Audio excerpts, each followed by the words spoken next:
We have an offensive line to fix, but the Jets don't seem all that concerned that their most reliable offensive lineman over the last 2 seasons is about to hit free agency. What's going on at the center position? We'll talk about that today on the Locked On Jets podcast. You are Locked On Jets, your daily New York Jets podcast. Part of the Locked On Podcast Network, your team every day.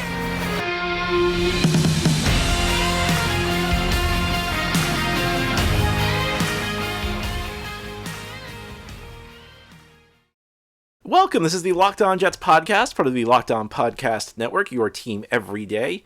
It's Friday, February 17th, 2023, and I'm your host, John B. from GangrenNation.com. Thanking you for making the show your first listen or first watch every day. This podcast is free and available on all platforms, including YouTube. If you like what you see or hear, hit the subscribe button where you're watching or listening so that you'll never miss an episode. If you're listening on a podcast source, please give the show a 5-star review. If you're watching on YouTube, please give this episode a big thumbs up. These things help the podcast out and help other Jets fans find Locked On Jets. Today's episode of Locked On Jets is brought to you by FanDuel Sportsbook, official sportsbook of the National Football League. Make every moment more. Visit FanDuel.com/LockedOn today to get started. Well, of course, we're in the off-season. The beginning of the new league year is now less than 1 month away. That's when free agency will officially begin. Of course, there's a very big name out there in free agency right now, Derek Carr, who is allowed to sign with any team. He does not need to wait till March because the Raiders cut him. He does not have an expiring contract. His contract has been terminated. But the other key players aren't going to move anywhere until March. So the Jets and other teams in the NFL have time to strategize to figure out what they're going to do to address their weaknesses. And for the New York Jets, there's a pretty glaring weakness on the offensive side of the ball that's not the quarterback position. That's offensive line. And it's frustrating that it's still a weakness because the Jets have thrown a lot of resources into this area over the last 3 to 4 years, ever since Joe Douglas took over as GM. Now, his predecessor, Mekhi, really never focused on the offensive line. I mean, he made a move here or there. He also drafted Chuma Edoga in the 3rd round of his final draft, but that speaks volumes. The highest draft pick Mike Maccagnan in 5 years as a GM ever used on the offensive line was 1 3rd-round pick. It was the only time he picked an offensive lineman on the first 2 days of the draft. So Joe Douglas comes in and spends money in free agency. He allocates first-round picks to the offensive line, multiple first-round picks. Yet here we find ourselves in a tough spot because the offensive line, there have been moves that have been made. The offensive line is better than what Joe Douglas inherited back in 2019 when he took over the GM job, but it's when you consider the resources the Jets have put into it, it should be a lot better. It's one thing to say that the offensive line is improved. Well, it'd be difficult to not improve the offensive line from 2019, but you'd expect this to be a much better unit. You would not expect to call it a weakness after the money, the draft picks the Jets have thrown into it. Here we are, however. And it is a weakness, and it's something the Jets are going to have to try and address this offseason yet again, and hopefully they'll be a little bit more successful. But there's a big question mark on this offensive line, and it's something the Jets have really not addressed at all.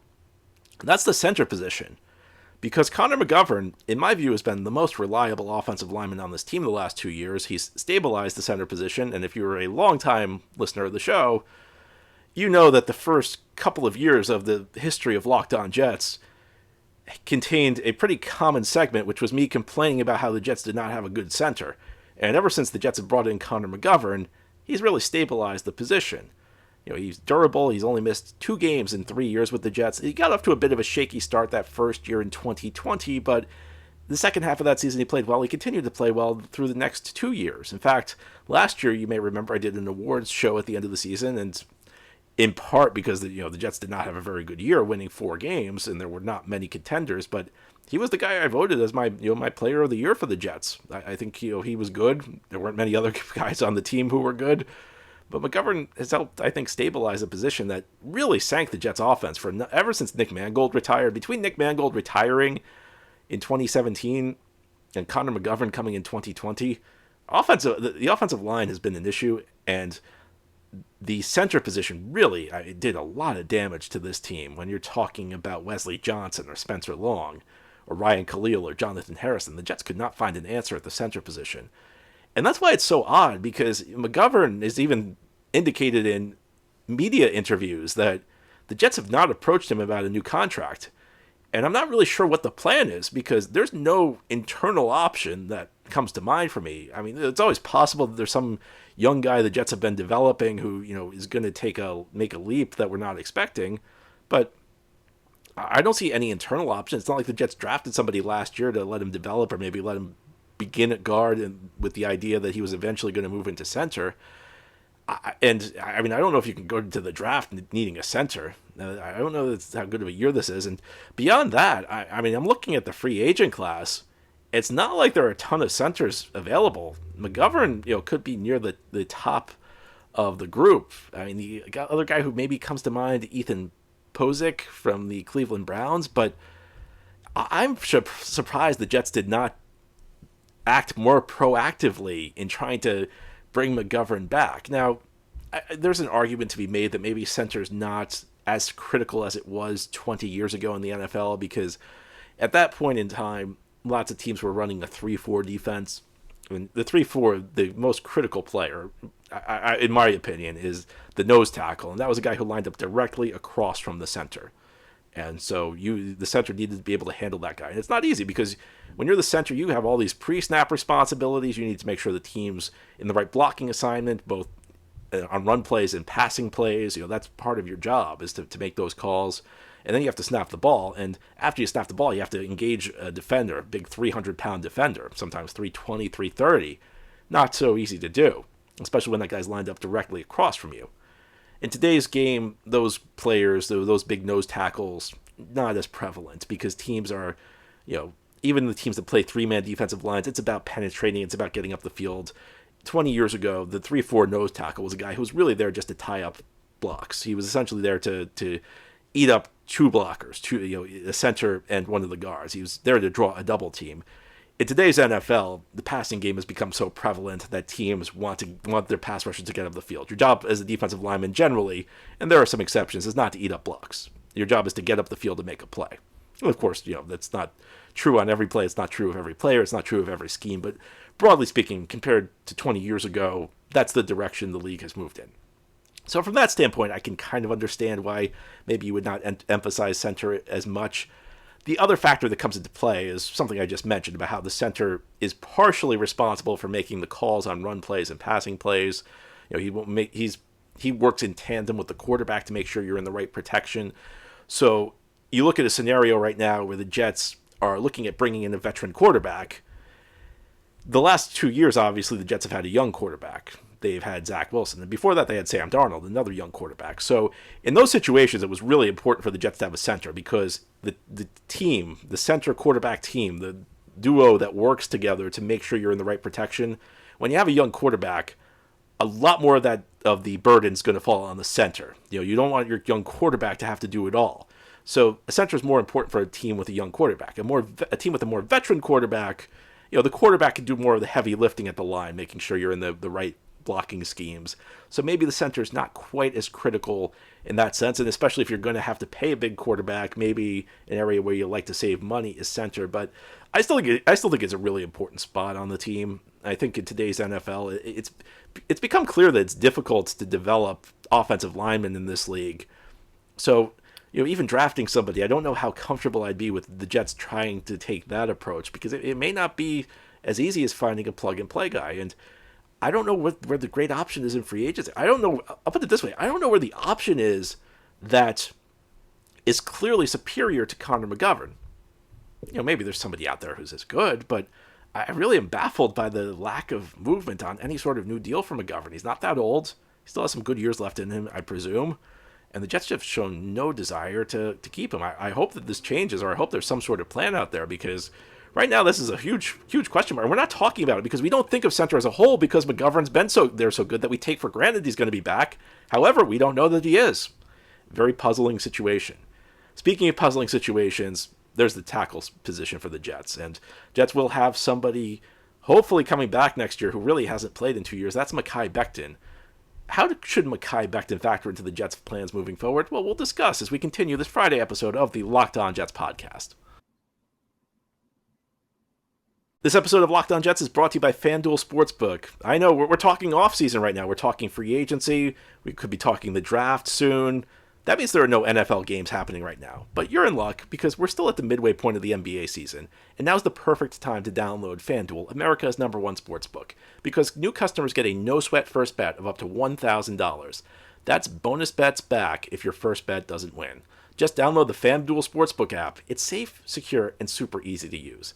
Then you can bet on everything from the money line to point scores to threes drained. Plus, FanDuel lets you combine your bets for a chance at a bigger payout with the same game parlay. So do not miss the chance to get your no-sweat first bet of up to $1,000 in bonus bets when you go to FanDuel.com/lockedon. Again, that's FanDuel.com/lockedon to learn more. Make every moment more with FanDuel, an official sports betting partner of the NBA. Thank you for making Locked On Jets your first listen or first watch every day. This podcast is free and available on all platforms. We're talking offensive line, an area of the Jets that needs some work. And part of the reason it needs some work is that the guy they drafted to be their left tackle of the future in 2020, Makai Beckton, it has not worked out. And it's really injury related because he's had trouble getting on the field. He's missed essentially the last 2 full seasons. He's played 1 game since 2021 began, and he got injured in that, suffered a season-ending injury, worked hard to rehab, came into training camp in really good shape, and then got injured in training camp. And that was his 3rd season in the league. So between year 2 and year 3, only 1 game. And by the way, his rookie season, he also missed time as well. He was more healthy, played more frequently, and actually, in my view, showed promise that year. I was actually leaving that season feeling pretty positive about Makai Beckton because he came into the NFL, a guy who I viewed as a bit of a project, and he was more nuanced in his play than in his technique than I was expecting, and he did a reasonably credible job at playing left tackle as a rookie. I was very excited about what the future held. I talk about this all the time, how costly missing on Zach Wilson has been for the Jets. The fact that they have all these options, none of which are really that great of an option, and they're all going to be pretty expensive. And it's just a consequence of missing out on Zach Wilson that you put yourself in a really tough spot. I think the same is true of Makai Beckton. Because if Becton had panned out, if Becton had been playing the last 2 years and locking down the left tackle spot, it would make the entire offensive line better. It would obviously, give the Jets one solution at a critical spot on the field, instead of having no idea what you're doing at either tackle spot heading into the 2023 season. And unfortunately, I think, the way things are going, picking Makai Beckton over Tristan Wirfs back in 2020 is looking like one of those classic Jets moves that you look back on with great regrets, because Tristan Wirfs was on the board when the Jets were picking, and the Jets went with Becton. And at the time, it was clearly the Jets were swinging for the fences. There's never a sure thing in the draft, but to the extent a tackle can be a sure thing, the odds were very good that Wirfs was going to be a good player. The Jets, though, they went for the guy with the potential, the higher potential on paper, the guy who has the bigger frame, the guy who can move. There aren't many guys Makai Beckton's size who, with the skills he's got, the ability, the nimbleness he's got to move. So Jets really were swinging for the fences there. And so, from one standpoint, can you really blame the Jets for an injury? Did Becton have a huge injury history going back? Not so much, but, I think when you take a bigger guy, there probably is a bit more of an injury risk. That's been shown in the NBA. The biggest guys in the NBA have a tough time staying healthy. It's probably true of guys who play offensive line in the NFL who are even bigger, who, just it's tough. It's really tough to stay healthy in this league on the offensive line in any situation. I wonder, looking back, whether what the situation was, whether the Jets medical team missed something about Becton being a bigger risk, or maybe this was just randomness. I don't know, but I think looking back, I don't think you could say it's completely the Jets' fault, but at the time it was clearly the riskier of the picks the Jets could have made. So from that standpoint, maybe there was something there. But now the Jets need to figure out what they're doing at tackle, and it's really tough to say what's going to happen here. Most mock drafts, if you follow them, have the Jets picking a tackle at 13. And part of that's just the range where there are going to be some good tackle prospects available to them. But it's just such a pronounced need, and you have nothing but question marks. Now, it seems like George Fant's out of here. It doesn't seem like there's a lot of interest in Fant to return. It does not seem like the Jets are very interested in bringing George Fant back. So I don't think Fant is going to be part of the solution, and really 2 of his 3 years have not been very good. 2021, he was very good at left tackle, but that's 1 out of 3 years, and that's just not good enough. Dwayne Brown, I don't see how you can bring Dwayne Brown back. I think you got the last football Dwayne Brown has in 2022, and it was good for the Jets. I think Dwayne Brown was actually a positive for the Jets. He was a desperation signing. It was a signing the Jets made after Becton got injured, although they were interested in signing Brown for depth before the Becton injury. After Becton got injured, it became a necessity, and the Jets went out and got Brown. He was injured. He was playing hurt. I don't know that they're going to get any more football out of Dwayne Brown. I think what you got out of Dwayne Brown, you're happy with, and you take that to the bank. Max Mitchell, 4th-round guy, got some playing experience. Maybe that playing experience could help. Sometimes it does. Guy who clearly needed to hit the weight room. This was not a year he was supposed to be taking the field. He was a guy who really needed to add some bulk to his frame to hold up in the NFL. And I don't blame him, because that's what you would expect from a guy who essentially needed a year to develop. He was a 4th-round pick for a reason. If he was ready to play, there's always 1 or 2 guys out there who go day 3, 4th round, who step in and immediately are ready to play. But for the most part, if you're ready to play, you're probably not a 4th-round pick. You probably go higher because you're ready to take the field immediately. And Max Mitchell was not. What's his development curve going to be? Well, I don't think you can rule him out being a player. I thought he was worth a 4th-round pick at the time the Jets took him, but 4th-round picks have a low hit rate. And I think it's one thing to say Max Mitchell has the potential to be a good player. It's another to say I'm counting on Max Mitchell going forward. I think that might be tough to do. So where's Becton slide in? I think it's tough because it's not like there are other positions on the field where you can sub guys in and out. If Becton, if a guy like Becton who's injury prone was a running back, then it wouldn't be that as big of a deal because running backs don't play the full game anyway. With a tight end, you could limit his snaps.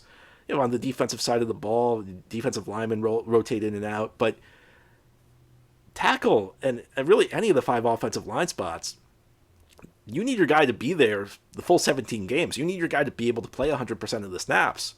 And part of this is just it's difficult to find offensive linemen. There are not many teams, as much as we may complain about depth on the offensive line and the Jets lacking it, there are a few teams that have depth. It's hard enough to find 5 guys who can play on your offensive line, much less 6, 7, 8.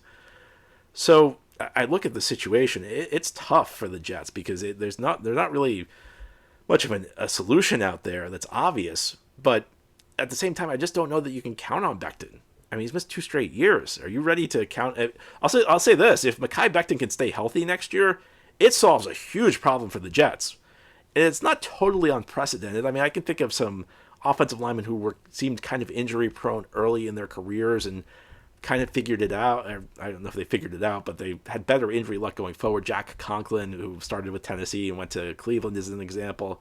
It's not unheard of for an offensive lineman to just have some bad injury luck early in his career and then better injury luck and turn into a good player down the line. But do you want to count on that? So I almost look at this in an ideal world, Becton would come back as a backup because it's so hard to find depth. There aren't many teams that have depth. But I don't know that you have to wonder whether his body can hold up for the full 17 games. The Jets needed to move tackles in and out a lot this year. It would have been a lot better if Becton had been able to stay healthy. Now, one of the guys they moved to tackle was somebody they drafted to play guard. That was Alijah-Vera Tucker. And this Becton situation and the rest of the question marks at the tackle position, they make you wonder what the Jets are going to do with Vera Tucker returning to the lineup in 2023. Which position will he play? He's played 4 positions so far in his career. Played every spot on the offensive line except center. Where will he play in 2023? Well, we'll discuss that as we continue this Friday episode of the Locked On Jets podcast. This episode of Locked On Jets is brought to you by Ultimate Football GM. You've heard me talk about this mobile game app, and it's a lot of fun. And now it's your turn to compete. But more on that later. Have you ever dreamed of becoming an NFL GM and managing your football franchise? Well, your dream can come true, and this game's definitely for you. You will manage every strategic aspect of your team, play through seasons, and lead your team to glory trying to build a dynasty. With Ultimate Football GM, you are responsible for controlling the destiny of your franchise by hiring the right coaches and coordinators, trading players, and navigating your franchise through free agency and the draft and all the ups and downs of the season. Hopefully you have an easier path to figuring out your offensive line than the Jets do this coming season, but this is all in a challenging and realistic game world. Ultimate Football GM is completely free and playable offline, so you can play on the go as you want and when you want to. And we've created a Locked On League for you to compete against other Locked On fans from all over the world. Can you be the ultimate Locked On Football GM? Choose the Locked On League in the app to join. Can you create a football dynasty? And Locked On Jets listeners get a 100% free boost to their franchise when using promo code Locked On, all caps, in the game store. Again, that's Locked On in all caps. So make sure to check it out today. And to download the game, just visit ultimate-gm.com or look it up on the app stores. Again, that's ultimate-gm.com. Ultimate Football GM. Start your dynasty today. This is the Locked On Jets podcast here on this Friday. We're talking Jets offensive line. Plenty of question marks on the unit, unfortunately for the Jets, considering how much they've thrown in resource-wise over the last couple of years. One guy who has worked out, though, so far has been Alijah-Vera Tucker, and I say that despite the fact he missed the second half of the season in 2022 with an injury, unfortunate. A game in Denver, which, even though the Jets won it, even though it was their fourth straight victory, the Jets were on a 4-game winning streak early in the season. It's a game you look back on as a very damaging game because the Jets lost to two guys who, to that point in time, had been their best players on offense. There was Breece Hall, the running back, and then Alijah-Vera Tucker, who had played 3 spots on the offensive line. And the interesting thing about that is none of those 3 positions he played on the offensive line in 2022 were the position he played in 2021, because his rookie season in 21, he was the left guard for the full season. 22, he began as the right guard. He slid over to left tackle, and then slid over to right tackle. I thought played well in all those spots. So the question now is, what do you do with Vera Tucker? And when the Jets drafted him out of USC, they viewed him as a guard. And that was pretty clear from the outset. Then necessity forced them to put Vera Tucker at tackle. And it was not their first choice. They signed Dwayne Brown before doing it. They started the rookie Max Mitchell before doing it, but eventually you got to a point where the injuries were just too much, and George Fant went down with an injury. Becton was already gone for the season, so eventually when the Jets played their Week 4 game against the Pittsburgh Steelers, Vera Tucker was out there playing left tackle. Then Dwayne Brown came back shortly after. Vera Tucker slid over to right tackle for a couple of games. Jets won all the games where Vera Tucker played at the tackle position, and it's a bit of a dilemma because there are reasons to believe Alijah-Vera Tucker might be better suited at guard, and that's, these were the draft projections. It's not just me saying it. Most of the people who are the draft prognosticators, and the Jets themselves, because that's where they put him, felt that Vera Tucker over the long haul would be better at guard than at tackle. And sometimes that happens. It's, there are some guys who are better suited to guard than tackle. You don't have to defend the edge. You don't have that big area in front of you. When you're at guard, you have a guy standing next to you to help you out on either side. At tackle, you only have one guy next to you, and you have to defend the entire rest of the edge against some of the most dynamic athletes in the world. So, is it a situation where Vera Tucker, you can get away with him for a couple of games, but over the long run, he's going to be much better served at guard? Or did the Jets kind of stumble onto something? Because as much as we may talk about this is the other side of the coin, as much as we may talk about Vera Tucker, the scouting report suggesting he was better at guard, sometimes the scouting reports are wrong. Sometimes the player surprises you, even when he's been on your team for a year or two.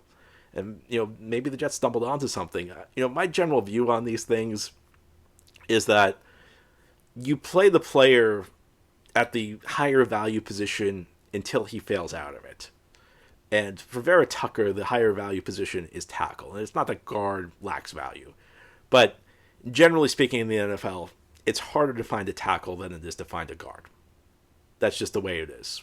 And sometimes what happens is guys who can't play tackle move to play guard because, again, it's easier when you're playing in a more constricted area. Some guys have the power to play against defensive tackles, and maybe they don't have the athleticism to play against defensive ends or outside linebackers. I think that, though, you look at the situation, I don't know where the Jets are going to find 2 tackles to lock this thing down. Even if they draft somebody, there's a question mark on the other side of the field. And yeah, I guess it's possible Mitchell could develop into a player. You might just roll out Becton and you might say, something, we're just going to try and get everything we can get out of him. And, if we get 17 games, we'll be thrilled. Maybe we get 10 games, maybe we get 5 games, maybe we get 2 games, but we're just going to try and get as much out of Becton as we can. I guess that would be another approach. And then you could say, if we have to, we'll slide Vera Tucker out there. Because I do think there's also an argument to be made that, it's probably not the best thing for Vera Tucker. It's easy to go overboard with this, but you could make the argument that it may not be the best in Vera Tucker's best interest to be constantly moving around. Maybe help him find one position and just stay there so he's not constantly adjusting. Now, last year he looked fine. I mean, he moved from left guard to right guard in the offseason, then moved to tackle on the fly and switch between left and right and seemed to do just fine. So I think it's very easy to maybe overstate the challenges of this, but I do think in an ideal world you'd find him one position, and I think you could argue that guard was where he was drafted to play. The idea was that he was going to be the guard for the next decade. Originally left guard, now right guard. I think that's a fair argument to make. So maybe you don't want to go with Becton, but it's just the tackle position is for the Jets has gotten to a point where you may just need to put him there out of necessity, because unless you're planning on Mitchell becoming a good player, unless you're definitively drafting somebody at 13, which you can never guarantee, unless Becton somehow surprises you and shows that he can stay healthy, it's tough. And I think that in some ways this may be an academic argument, because the Jets simply may not have a choice and they may have to play Vera Tucker at the tackle position. Anyway, that's all for today's episode. This has been the Locked On Jets podcast, part of the Locked On Podcast Network. Your team every day is our motto. As always, if you enjoy the show, hit the subscribe button where you're watching or listening so that you'll never miss an episode. If you're listening on a podcast source, please give the show a 5-star review. If you're watching on YouTube, please a big thumbs up. These things help the channel out and help other Jets fans find the podcast. Have a great weekend, everybody. We'll be back next week to talk more Jets.